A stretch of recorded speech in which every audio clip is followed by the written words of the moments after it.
Saludos desde Pafos, les habla el Padre Fernando Flores, misionero del IBE en la provincia Muerte y Resurrección del Señor en Medio Oriente.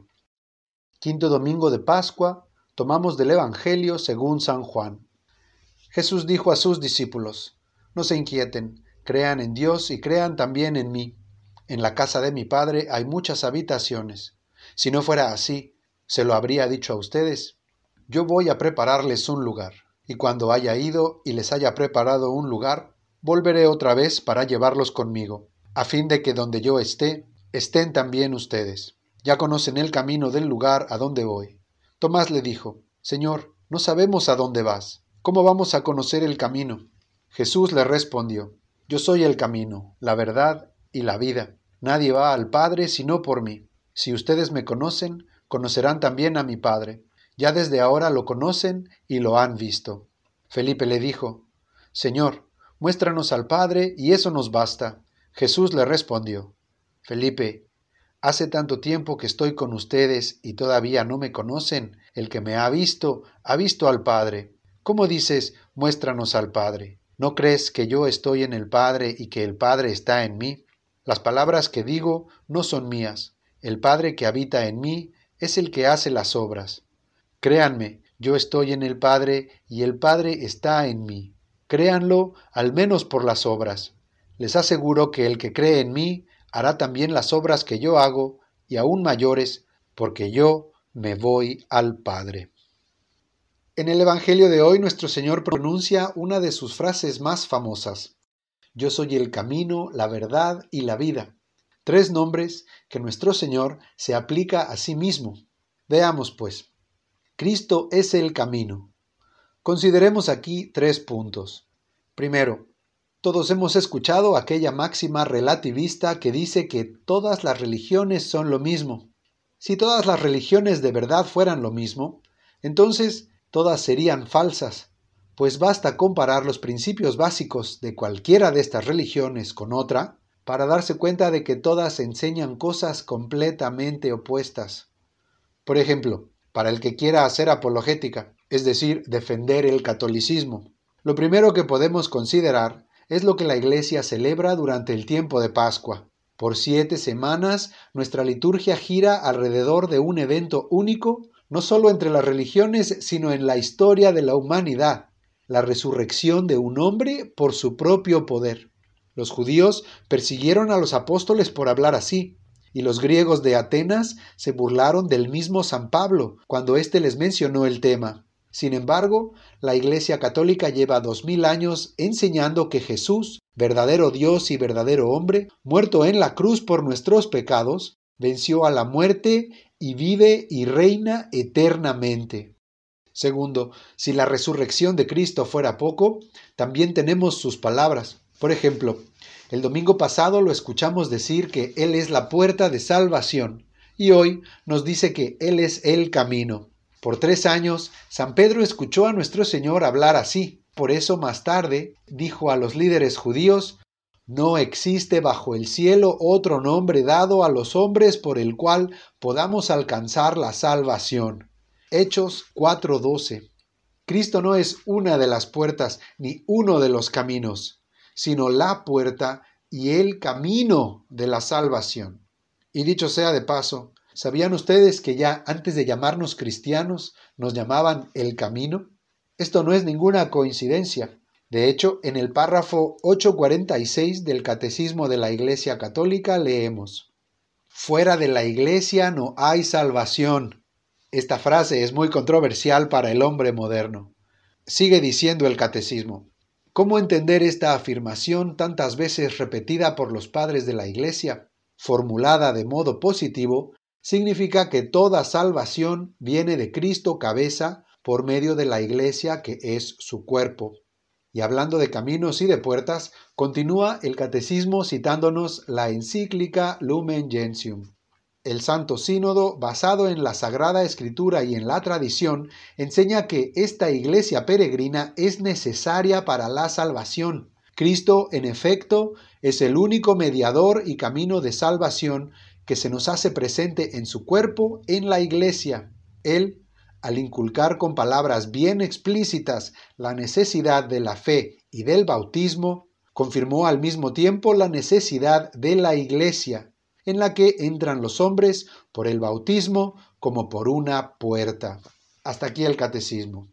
Con esto me vienen a la mente aquellas palabras que Cristo resucitado dijera a sus apóstoles antes de ascender a los cielos, cuando los envió a predicar el Evangelio a todo el mundo. El que crea y se bautice se salvará. El que no crea se condenará. Marcos 16:16. Y tercero, hablando de la misión de los apóstoles, si alguien aún piensa que todas las religiones son lo mismo, que al menos por curiosidad investigue el modo en que el cristianismo se esparció por toda la tierra. Y esto no porque la religión más numerosa sea necesariamente la verdadera, pues los católicos ya antes fuimos una minoría. Y como van las cosas, muy pronto podríamos volver a serlo. Sino pensemos más bien en la rapidez con que creció, el modo en que lo hizo y el bien que la Iglesia trajo a todos los lugares donde llegó. La velocidad con la que creció. En cuestión de 3 o 4 siglos, la Iglesia ya había unido a un sinnúmero de pueblos bajo la bandera de Cristo. Estamos hablando de Asia, Medio Oriente, Europa y norte de África.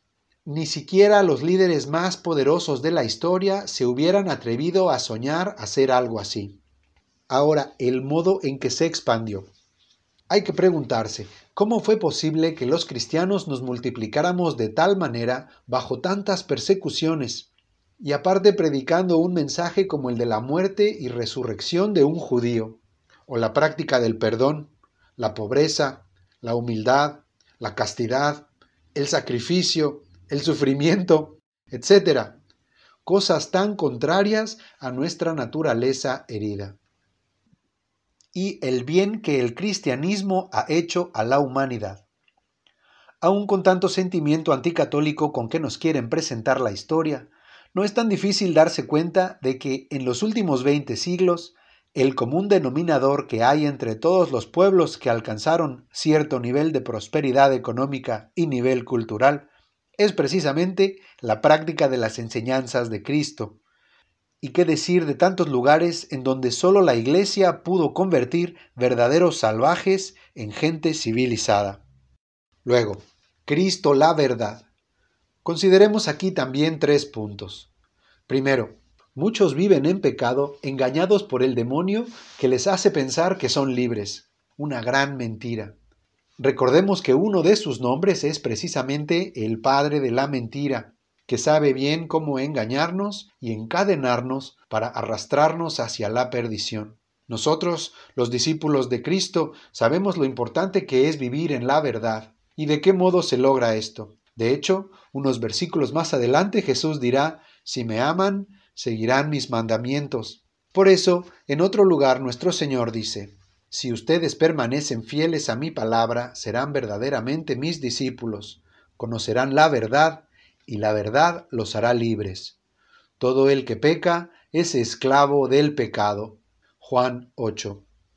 En pocas palabras, el que quiera ser libre, que obedezca a Dios y a su Santa Iglesia. Segundo, solo unos días antes de lo que acabamos de escuchar en este pasaje, cuando nuestro Señor se acercaba a Jerusalén por última vez, lloró por ella, diciendo, si tú también hubieras comprendido en ese día el mensaje de paz, pero ahora está oculto a tus ojos. Vendrán días desastrosos para ti. Lucas 19. Así como la verdad nos hace libres, también nos da la paz. Esa paz que tanto andamos buscando. ¿Qué es la historia de la Iglesia sino la historia de la lucha entre la verdad y la mentira? La historia de un Dios que le quiere dar su paz al mundo y éste que lo rechaza, la luz y las tinieblas. Por 2000 años la Iglesia ha estado invitando a los hombres a la conversión, a arrepentirse y creer en el Evangelio. Y tercero, también cuando Cristo nos dice, soy la verdad, nos está diciendo ya que hay que imitarlo. Parafraseando el párrafo 1022 del Catecismo de la Iglesia Católica, podemos decir que, al morir, el alma recibe la retribución eterna de sus actos, ya sea en el purgatorio, o entrando inmediatamente al cielo, o condenándose al infierno. ¿Cómo se decide esta retribución? En el juicio particular.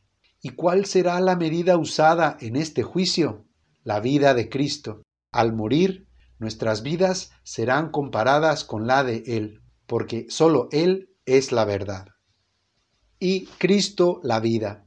Cuando el Señor nos dice que Él es la vida, podemos pensar en la fuente de vida de todas las criaturas que nos rodean. Pero no hay que olvidar la vida sobrenatural de la gracia que nos impulsa a seguirlo, la vida eterna que Él nos ha prometido, la vida que se encarnó y venció a la muerte, la vida plena que podemos ya gozar incluso aquí, de la que nos hablaba el buen pastor el domingo pasado. Yo he venido para que las ovejas tengan vida y la tengan en abundancia.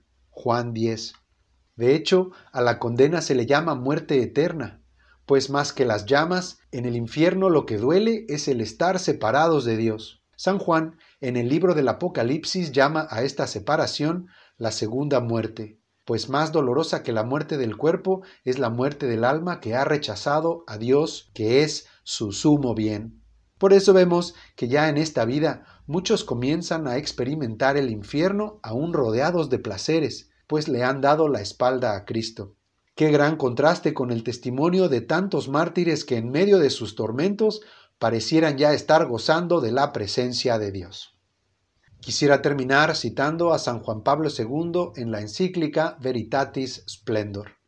Dice el Papa: urge recuperar y presentar una vez más el verdadero rostro de la fe cristiana, que no es simplemente un conjunto de proposiciones que se han de acoger y ratificar con la mente, sino un conocimiento de Cristo vivido personalmente, una memoria viva de sus mandamientos, una verdad que se ha de hacer vida. Pero una palabra no es acogida auténticamente si no se traduce en hechos, sino es puesta en práctica. La fe es una decisión que afecta a toda la existencia. Es encuentro, diálogo, comunión de amor y de vida del creyente con Jesucristo, camino, verdad y vida.